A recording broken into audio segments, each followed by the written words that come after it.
Olá, querido amigo e amiga. Hoje eu começo uma série de orientações e reflexões sobre 5 coisas que sufocam o casamento e que prejudicam diretamente um relacionamento conjugal. Essas 5 coisas eu aprendi quando eu fiz algumas reflexões sobre momentos em que vivenciei no meu casamento e tive que aprender a lidar e a descobrir de que maneira lidar com essas situações. Em 1 Coríntios, capítulo 13, versículo 11, Paulo escreve uma passagem muito interessante quando ele diz o seguinte: quando eu era menino, falava como menino, sentia como menino, discorria como menino, mas logo que cheguei a ser homem, acabei com as coisas de menino. Paulo está apontando para um processo de crescimento humano, espiritual, ou seja, a busca pela maturidade. No casamento não é diferente. O homem e a mulher, quando se casam, eles precisam crescer como indivíduos e crescer como cônjuge. Ou seja, no nosso relacionamento nós precisamos crescer para que nós não venhamos ter atitudes de menino, de criança, né? Porque essas atitudes, muitas vezes essa falta de maturidade, ela implica em grandes perdas no nosso relacionamento. Dentre as 5 coisas que eu listei que podem sufocar um casamento, impedir que ele seja pleno, a primeira delas é a falta de gentileza e empatia. A palavra gentileza significa uma ação nobre, distinta e amável, né? Feita, realizada por uma pessoa, tendo como alvo outra pessoa. Então isso implica numa atitude para com o outro, numa ação, né, de você expressar uma coisa nobre e amável em relação ao outro. A gentileza ela se manifesta por meio dos cuidados que nós temos pela pessoa que nós amamos, a atenção que nós dispensamos aos seus anseios, às suas necessidades, e é a gentileza que torna os relacionamentos humanos melhores, mais saudáveis. Então, aquela pessoa que pratica a gentileza é uma pessoa que ela tem uma boa vontade para com o outro. Agora, a primeira consequência imediata da falta de gentileza no relacionamento é que a ausência da gentileza ela torna os relacionamentos mais frígidos, mais frios e mais indiferentes.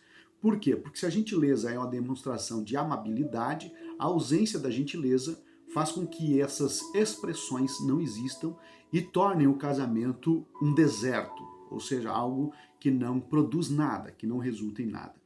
E é importante ressaltar que a gentileza é uma atitude. A gentileza é algo que você e eu precisamos trabalhar em nós para expressarmos isso em nossos atos. Uma segunda coisa em relação a esse primeiro elemento, né, que a falta pode sufocar o casamento, diz respeito à empatia. E a empatia nada mais é do que a capacidade psicológica que nós devemos ter, né, de sentir o que o outro sente.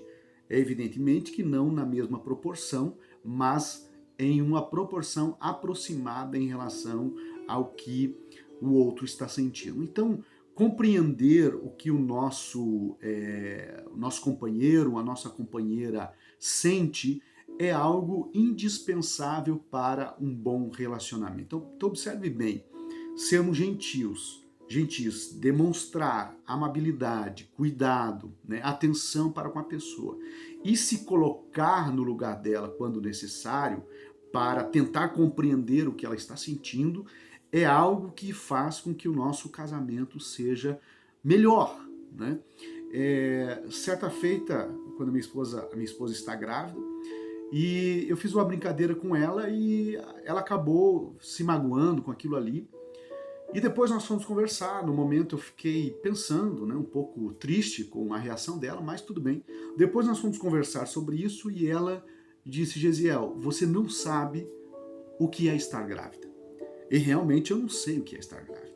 Por isso que eu precisei ouvir dela quais os sentimentos, quais as sensações, quais o que ela estava vivenciando para poder compreender um pouco do que ela estava sentindo. E ao ouvi-la, eu me coloquei no lugar dela para tentar compreender a reação dela em relação ao que eu havia, à brincadeira que eu havia feito. Agora, se eu não tenho essa disposição ou esse interesse em me colocar no lugar do outro para tentar compreendê-lo naquela situação, eu estarei desencadeando talvez problemas muito maiores por não tentar compreendê-lo. Então observe que um casamento pleno, um casamento frutífero, um casamento estável, ele depende de ações gentis e da capacidade de nós sermos empáticos em relação uns aos outros. Por isso que eu enfatizei no início, esses dois elementos, a falta deles, compromete um casamento. Mas para que eles existam, é necessário um grau de maturidade que nós vamos ganhando com o tempo e melhorando com o tempo. Então pare e pense, você está sendo gentil com o seu companheiro, com a sua companheira? Você está sendo empático com o seu companheiro, com a sua companheira? Analise, verifique se muitas vezes os problemas enfrentados no seu relacionamento não seja em decorrência da ausência da gentileza ou da ausência da empatia. Esse é o primeiro o primeiro capítulo da série. Tem mais 4. Espere. Um abraço, Deus te abençoe.